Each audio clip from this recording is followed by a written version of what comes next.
Les places à l'actualité des ONG avec ce matin la très belle initiative de Vision du Monde, une organisation internationale experte dans l'accès à l'eau. Alors, il faut savoir que l'eau potable reste rare dans beaucoup de pays et que pour plus de 844 millions de personnes dans le monde, c'est encore un bien très très précieux. Et pour nous sensibiliser à cette cause, une grande course familiale aura lieu ce week-end dans plus de 20 villes en France, à l'étranger. Et pour nous en parler, Olivia Chalère a rencontré l'un des ambassadeurs de l'association, un grand chef avec un grand cœur.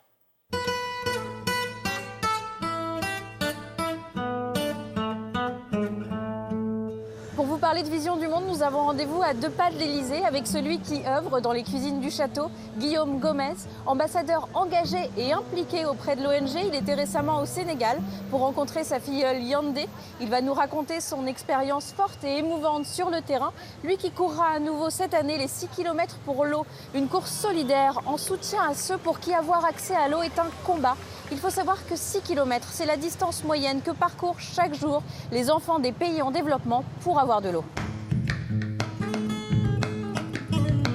J'ai conscience que ma place en tant que chef de cuisine de l'Élysée, le fait que je sois le plus jeune des meilleurs ouvriers de France, il y a une médiatisation autour de ça. La médiatisation des chefs, à part flatter les égos, elle sert à rien. Donc il y a quelques années, des gens bien intentionnés m'ont dit « mais tu sais, cette notoriété qu'ont les chefs, cette lumière qu'il y a sur toi, si tu veux, nous, on veut bien en récupérer un petit peu ». Donc j'ai dit ok, banco, on y va.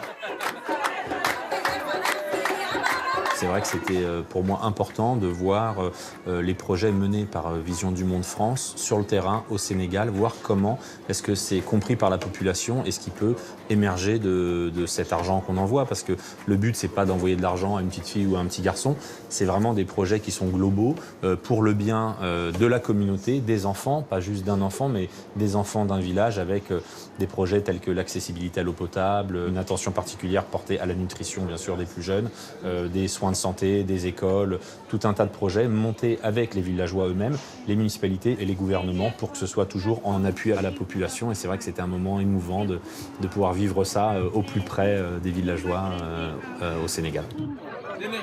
Moi j'étais en famille parce que c'était important pour moi aussi que ma grande fille, elle a 7 ans, puisse voir que tous les enfants n'ont pas la chance d'avoir des choses qui devraient être la base pour tous les enfants du monde. On a cuisiné parce que ça c'est mon métier aussi, donc on a un club qui s'appelle le club des chefs qui fédère les chefs de chefs d'État, et notre devise c'est la politique divise les hommes, la table les réunit.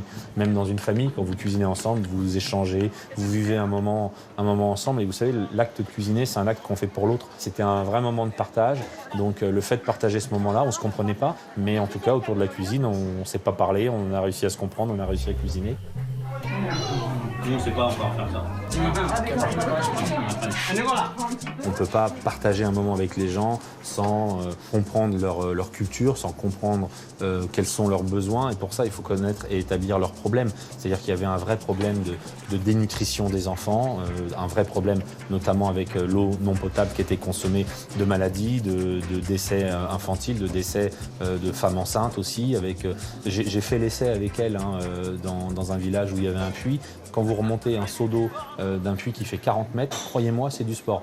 Voilà, pour un homme de 40 ans, c'est du sport. Donc imaginez pour une femme enceinte qui est affaiblie, qui mange mal, il fait 50 degrés dehors. Donc voilà, il y avait énormément de problèmes de santé liés à tout ça. C'est-à-dire que grâce aux enfants des villages, c'est les villages entiers qui se relèvent. Aujourd'hui, les résultats sont là. Il y avait près de 12% des enfants seulement qui savaient lire dans certains villages. Aujourd'hui, c'est 58%. Alors, si vous voulez participer à cette course, comme Guillaume Gomez, la Global Sika for Water, qui se déroulera ce dimanche 5 mai, vous avez rendez-vous sur le site Vision du Monde, l'occasion de découvrir comment parrainer un enfant via l'association. Et vous aurez apprécié, évidemment, c'est peu de choses, Global Sika for Water.